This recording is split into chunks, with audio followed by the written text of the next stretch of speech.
Well, ag exports fell to their lowest level in the past year. That's according to the latest data from USDA's Economic Research Service. Foreign buyers ringing the cash register for $10.9 billion in August. That's down from $11.2 billion in July, but higher than the $10.2 billion this time last year. On the other hand, U.S. imported $10.4 billion in ag products during the month. It was down $200 million from July, but about $400 million more than the same time last year. So the Economic Research Service says current trade balance is actually a positive for U.S. ag. $618 million in August, and the U.S. is now almost $6 billion ahead for this calendar year. The last month that the U.S. imported more than we exported in ag products, May of 2017.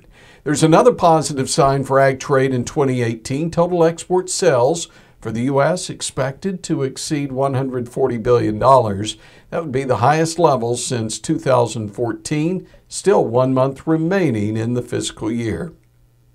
Well, tight economic times for farmers and ranchers are hitting those in agribusiness as well. On September 23rd, a federal bankruptcy court in Chicago awarded the assets of Chromatin Seeds to S&W Seeds of Sacramento for $26.5 million. Founded in 2001, Chromatin developed sorghum varieties for the domestic market and was able to gain market share during a resurgence in seedings over the past 10 years. But when the sugarcane aphid appeared in Texas and Oklahoma, and then prices began to retreat, farmers were switching out of the crop, and that contributed to Chromatin falling into receivership in 2017. Sorghum is the fifth largest cereal grain in the world. It's the fifth most planted row crop in the U.S. It's behind soybeans, corn, wheat, and cotton. Now, established more than 40 years ago, S&W opened new markets and expanded acreage, and in the past was dedicated to the production of alfalfa. Again, they have just recently acquired the assets of Chromatin. And finally, let's talk about honeybees.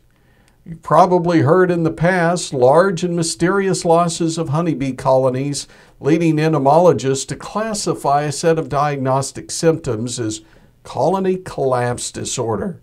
Spurred major efforts to measure and quantify and understand pollinator loss. Well, new data shows that between 2007 and 2013, winter colony loss rates in the U.S. averaged 30%. That's about twice what the loss rate was thought to be normal. But we've noticed over the years that instead of seeing these honeybee colonies completely wiped out, well, they are coming back. And loss rates are uncorrelated with year-to-year changes in the number of colonies. So actually suggests that beekeepers are able to replace lost colonies within the course of a calendar year. And with another Ag News Update, I'm Tony St. James.